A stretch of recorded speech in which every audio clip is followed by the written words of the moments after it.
అవయదానము, ఇంకా భూదానము, ఇంకా చాలా రకాల దానాలు ఉన్నాయి.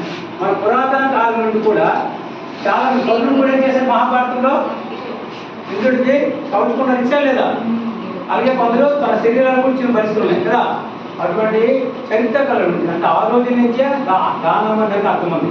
అలాగే చాలా మంది అన్నదానం, ఎందుకంటే మనిషి కడుపు నిండేది అన్నం తింటే అమ్మ బాగుంది నాకు అన్నట్టు ఆ పొడికి, అది చాలా మంది. కానీ ఈరోజు ప్రాణాయామం చేసిన చాలా మంది ఉన్నారు. మనం బతుకున్నప్పుడు ఏం దానం చేయొచ్చు మన శరీరం నుంచి చెప్పండి. బతుకున్నప్పుడు మనం ఏం దానం చేయొచ్చు? బ్లడ్. Yes, very good. ఏంటి మనం బ్రతుకున్నప్పుడు బ్రతికి ఉన్నప్పుడు ఇంకా ఏం చేయగలము?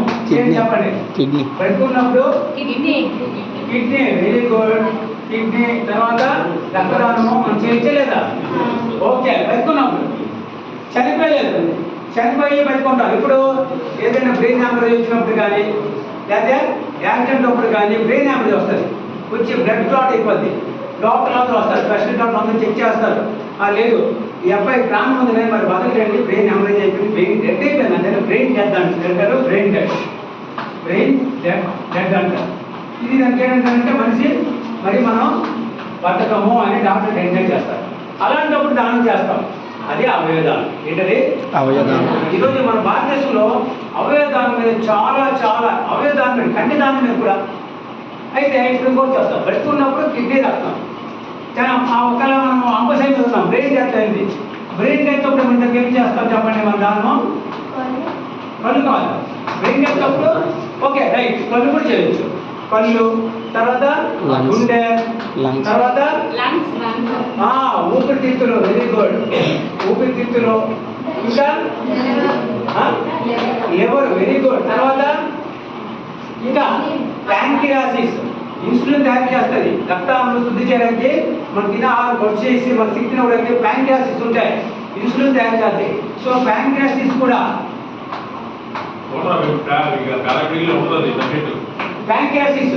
ఇంకా ఉన్నాయి చిన్న ప్రేవులు, తెలుసా లేదో? చిన్న ప్రేవులు కూడా ప్రేవులు. తర్వాత చర్మము, చాలా మందికి హాస్పిటల్ అవసరం ఉంటుంది. చర్మ కణజాలము. మనం ఉదాహరణ ఏం చెప్తామంటే సాధారణంగా 2 కళ్ళు, 2 గుండెకాయ, ఊపిరితిత్తులు, లివరు, ప్యాంక్రియాసిస్ అని చెప్తాం. కానీ మన శరీరంలో ఉన్న పేగులు, తర్వాత చర్మం కూడా మన శరీరం కణజాలం. చాలా మంది యాక్సిడెంట్ వల్ల అంటే యాసిడ్ పట్టుకోవడము లేక ఆకులు కాలిపోవడం జరుగుతాయి. అటువంటి వాళ్ళు కాస్మెటిక్ వర్క్ చేసుకుంటారు. ఎక్కడి చర్మం వస్తుంది?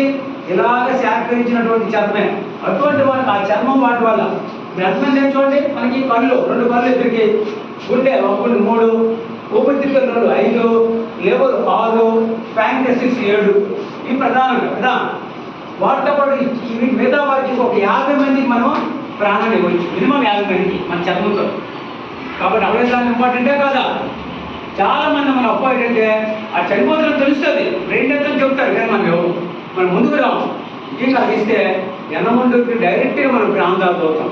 మీకు తెలుసా? ఎన్నమండూరికి డైరెక్ట్గా ప్రాంతాలతో అవుతాం. అదేవిధంగా ఈ కణజాలం వల్ల ఇంకొక 50-70 మందికి మనం అవుతాం. కానీ అది చాలా మంది జ్ఞానం ఉండదు, అవగాహన ఉండదు. మన దేశంలో తక్కువ, కానీ మన దేశంలో 10 లక్షల మందికి 0.6% అంటే 100 కన్నా తక్కువ. అంటే 10 లక్షల మందికి 0.82% మాత్రమే. దానికంటే 10 లక్షల జనాభా ఉన్నారంటే అంటే 10 లక్షల బదులు ఒక కోటి వేసుకోండి, అంటే 8% మంది, 1 కోటి మంది జనాభా ఉన్న ప్రాంతంలో ఒక 8 మంది మాత్రమే అవయదానం చేస్తున్నారు. ఇప్పుడు బ్రెయిన్ డెత్ అయిపోయినాం, అర్థమవుతుందా? మనం చావు బతుకుల మధ్యలో ఉండేదే బ్రెయిన్ డెత్, అప్పుడు ఇవన్నీ ఇవ్వగలరు. అదే మనం చనిపోయిన తర్వాత ఇస్తాము నేత్రదానం. చనిపోయిన తర్వాత మనం అప్పుడు ఏం పని చేయవు, డెత్ అయిపోతాయి. అప్పుడు మనం ఇచ్చేది నేత్రదానం. రేపు ఆగస్టు 25 నుంచి సెప్టెంబర్ 8 వరకు నేత్రదానం పక్షులు అవుతుంది సార్. మీరు కోఆపరేట్ చేసి మీ బ్యాంకు పెట్టుకుని ర్యాలీ తీస్తాను, తప్పకుండా మీరందరూ మీ పిల్లలకి సహకరిస్తారని కోరుతున్నాను. మాస్టర్కి చెప్పాను. సో అది చాలా మంచి కార్యక్రమం.